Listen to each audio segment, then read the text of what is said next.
India, এর বাইরে কিচ্ছু নাই।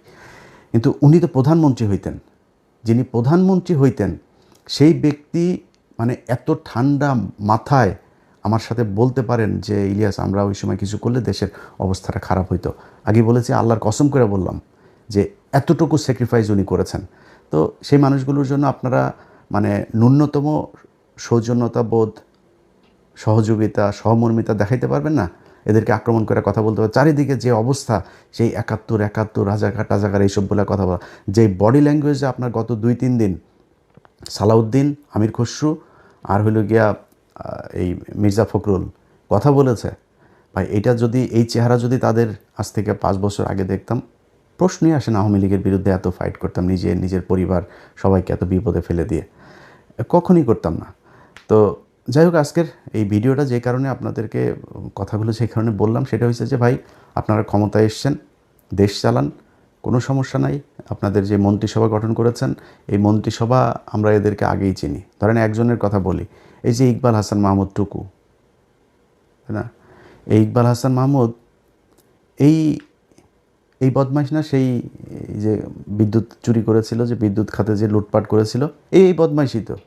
সেই বদমাইশরা আবারও আপনারা সেই বিদ্যুতের খাতেই দিয়েছেন।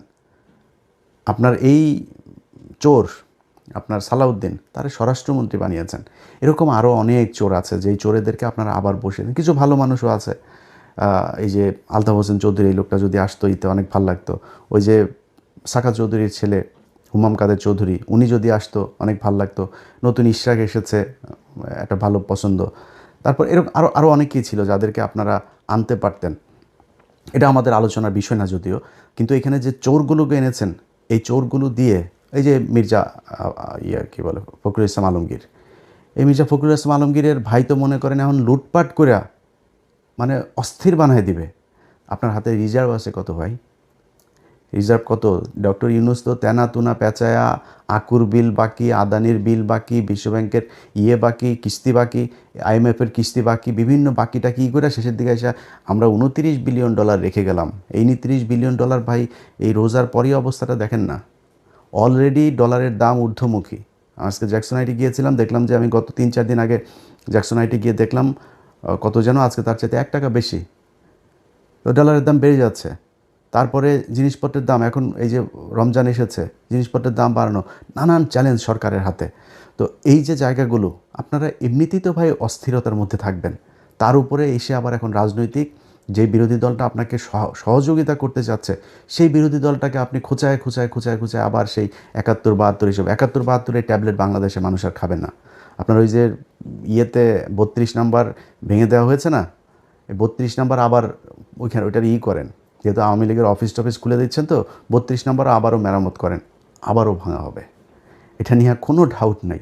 এইভাবে আপনারা যদি নাকি আওয়ামী লীগকে রিহ্যাবিলিটেট করতে চান, করতে পারেন, করে যান, দেখেন কতটুকু আওয়ামী লীগ আর আপনারা সব এক হইয়া তারপরেও জামাতের সাথে ৫ বছর পরে লাগতে আইসেন, দেখেন তারপরে জামাতের ভোট কত আছে আর আপনাদের দুইটারে মিলায় ভোট কত আছে। তো যারে জুতা দিয়ে পেটাইলেও যার লজ্জা হয় না, তারে তো আর থাপড়ায় লাভ নাই, তাই না? তো জুতা দিয়ে পেটাইছে আওয়ামী লীগ, তারপরে আওয়ামী লীগই ভালো, আওয়ামী লীগের লোকজনরা আপনাদের এত পিরিতি আওয়ামী লীগের সাথে, তো করেন, সমস্যা কোথায়? আপনারা চালাইতে থাকেন আওয়ামী লীগের নিয়ে, মানুষ এগুলি দেখছে। আপনি যদি মানুষের মাইন্ড রিড করতে না পারেন, তাহলে এই আওয়ামী লীগের যে অবস্থা হয়েছে, আপনাদের অবস্থা ঠিক ওইরকমই হবে। আপনারা আওয়ামী লীগ এবং এই ইন্ডিয়ার আজকে এই জুলাই আন্দোলনের একদম মূল এজেন্ডা ছিল হচ্ছে এই দুইটা, যে আওয়ামী লীগ ইন্ডিয়া, এই দুইটার ব্যাপারে মানুষ এত পরিমাণে খেপেছিল, সেই দুইটারই আপনারা বিশাল পিরিতি দেখাইতে যাচ্ছেন। মন্ত্রী পরিষদটা আমি যদি নাকি নাম ধরে ধরে বলি, ওনার এরা তো সব প্রভাবশালী লোকজন, তো আর নতুন করে আর বিতর্ক বাড়াই না, বাট আমার কাছে মনে হয়েছে যে একদম ৮-১০ জন একদম ইন্ডিয়ার মানে পয়দা করা মন্ত্রী এখানে বানানো হয়েছে, একদম চিহ্নিত ইন্ডিয়ান রয়্যাল এজেন্ট, তাদেরকে এখানে মন্ত্রী পরিষদে বসানো হয়েছে। সো সেই মানুষগুলিকে নিয়ে আপনারা বাংলাদেশের মানুষের সাথে তামাশা করলেন, জুলাই সনদই করলেন না, করতে থাকেন, সমস্যা নাই। এই পৃথিবী শুধু ৫ বছরের জন্য না। আজকে আপনারা যেই চেয়ারে বসে আছেন, এই চেয়ারে আপনাদের যে বহু প্রতাপশালী শেখ মুজিব ছিল, বহু প্রতাপশালী শেখ হাসিনা ছিল, আজকে তাদের অবস্থা কোথায়? শেখ হাসিনার দিন কাটে এখন, আগে ২-১ বোতল খাইতো, এখন মনে হয় ৮-১০ বোতল ফেন্সিডিল খায় তার দিন কাটে। কোথায় সে আওয়ামী লীগ? আর আওয়ামী লীগের লোকজনরে বললে তারপরে শেষ করি, ভাই তোদের যদি লজ্জা শরম কিছু থাকতো, তোরা আবার এখন ফেসবুকে করিস। ওই তারেক রহমানের মেয়ের একটা ভিডিও বের হয়েছে, সেই ভিডিও দিয়া তারপরে এক জায়গায় দেখলাম লিখেছে যে ওদের শেখ পরিবারের মেয়েরা নাকি বিশাল আকারের সম্মানিত, তারা নাকি জীবনে। তোদের শেখ পরিবারের একটার জামাই হইল গিয়া ইহুদি, একটার বউ খ্রিস্টান, একটার যায় আকাম কুকাম করিস ইন্ডিয়াতে। তোদের তো বাংলাদেশে কিছুই নাই। তারেক রহমানের মেয়ে কোন গানে গিয়ে বন্ধু বান্ধবীর সাথে পড়াশোনা করে সেখানে গিয়ে সে ফান করেছে, সেটা তো বহুত ছোট জিনিস। তারেক রহমানের তো আর তার মেয়েরে তো আর ওই লন্ডনে তো আর ফেলে দিয়ে আসে না আরেকজনের সাথে। ওরা এটা নিয়েই করে। ওদের যদি লজ্জা শরম কোনো কিছু যদি থাকতো, ওদের যেভাবে জুতায়া বাংলাদেশের মানুষ পাঠিয়েছে, ওরা এতদিনে অন্তত মানে পায়ে ধরে হাতে ধরে মাপ চাইতো যে ঠিক আছে আমরা যা ভুল করেছি আর ভুল করব না। ওরা আবার ঘাট তাড়ামো করে এখনও ভাব মারে ওরা আবার নাকি নেয় করে তারপরে পোক্ত হয়ে বাংলাদেশের রাজনীতি শুরু করবে। তোরা আয়, তোদের জন্য তুই মনে করিস না যে এই বিএনপি তোদেরকে সাপোর্ট দিয়ে রাখবার বাংলাদেশের মানুষ সব মারা গিয়েছে? এত মারা যায়নি তো। এই জামাত শিবির আজকে যে অবস্থানে আছে না, এর চেয়ে আরও ভয়ঙ্কর খুব ভার্নারেবল একটা পজিশনে থেকেও কিন্তু তারা এই দেশে ফাইট করেছে, পালায় যায়নি কেউ, রাজনীতি করেছে এই দেশে। এখন তো তাদের অবস্থা অনেক ভালো, চাইলেই উপরায় ফেলা যাবে না, একদম নিষিদ্ধ করে এগুলি করে যাবেন। আওয়ামী লীগই তাদেরকে একদম একদম পরিপূর্ণ করে দিয়ে গিয়েছে। যাদেরকে এতদিন বলা হইতো যে রাজাকার ছিল, মুক্তিযুদ্ধের সময় জীবিত ছিল, সব ফাঁসি দিয়ে দিয়েছে। এখন কি বলবি? এখন এদেরকে রাজাকার বলবি, এদেরকে ফাঁসি দিবে, এদের বিচারের আওতায় আনবি, কিনে আনবি। চাঁদাবাজিও করে না, ধান্দাবাজি করে না, টেন্ডারবাজি করে না, মানুষের মেয়ে মানুষের দেখলে ইপটিজিং করে না, কিছুই করে না। তো তাদেরকে তুই নিবি কেমনে? আবার এই হাসিনার মতো ওই যে ইন্ডিয়ারে নিয়ে তারপর ওইভাবে, ওইটা অত ইজি হবে না বিষয়টা। এটা করতে আসলে সেই পরিস্থিতি কি হয় সেটা বাংলাদেশের মানুষ দেখিয়েছে জুলাই মাসে। যদি এরকম পরিস্থিতি আবার আসে, এই দেশের মানুষ আবারও রক্ত দেবে। রক্ত দিলে আমার মনে হয় যেই ভুল করেছে, যেই চোর বাটপার আন্তর্জাতিক ন্যাশনাল সব চোর বাটপারদেরকে বসাইছিল, ওরকম চোর বাটপার ইনশাল্লাহ আর বসবে না।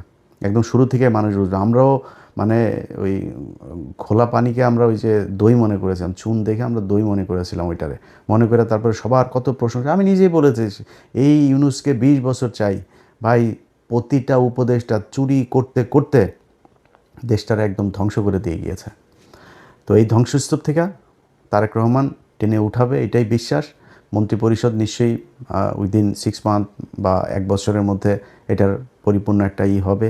নিশ্চয়ই তারেক রহমান সেই জায়গায় নিয়ে আসবে। আর ভাই, আপনারা যারা মন্ত্রী টন্ত্রী এমপি টেমপি আছেন, চুরি করার সুযোগ পাবেন, কিন্তু দেশের একদম ওই দেউলিয়া বানায় তারপরে যদি চুরি করতে যান তাহলে কিন্তু সমস্যা হবে। যাই হোক, ভালো থাকেন।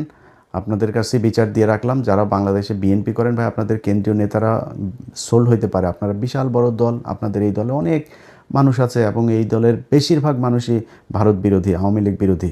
আমি আজকে কিছুক্ষণ আগে ভিডিওটা করার ফরিদপুরে দেখলাম যে তারা অফিস খুলেছে, আবার ফের বিএনপির লোকজন গিয়ে সেই অফিসে তালা মেরে দিয়ে এসেছে। আপনাদেরকে স্যালুট। যারা তৃণমূলের নেতাকর্মী আছেন ভাই, এই মির্জা ফখরুলদের সমস্যা হয় না। মির্জা ফখরুলের মেয়ে অস্ট্রেলিয়া ছিল, তার ঘর জামাইটা অস্ট্রেলিয়ায় ছিল, টাকা পাঠায়, আওয়ামী লীগই টাকা পাঠাইতো, তারা ভালো থাকে। আপনাদের সালাউদ্দিনের শিলংয়ে নিয়ে ভিআইপি রিসোর্টে নিয়ে রাখে, এদের সমস্যা হয় না, সমস্যা আপনাদের হয়। সো আপনাদের চোখের সামনে যদি আওয়ামী লীগের অফিস খুলবে, তারা রাজনীতি করবে এই দেশে, এটা দেখতে যদি আপনাদের ভাল লাগে তাহলে কোনো সমস্যা নেই। আমরাও তো ভাই খারাপ নাই, আমরা তো দেশে জেল খাটি নাই, আমরা দেশে পুলিশের দৌড়ানি খাইনি, আপনারা খেয়েছেন। আপনাদের যদি সেটার পরে লজ্জা না হয় তাহলে আর কি করেন, যেমন ভাল লাগে। ভালো থাকেন।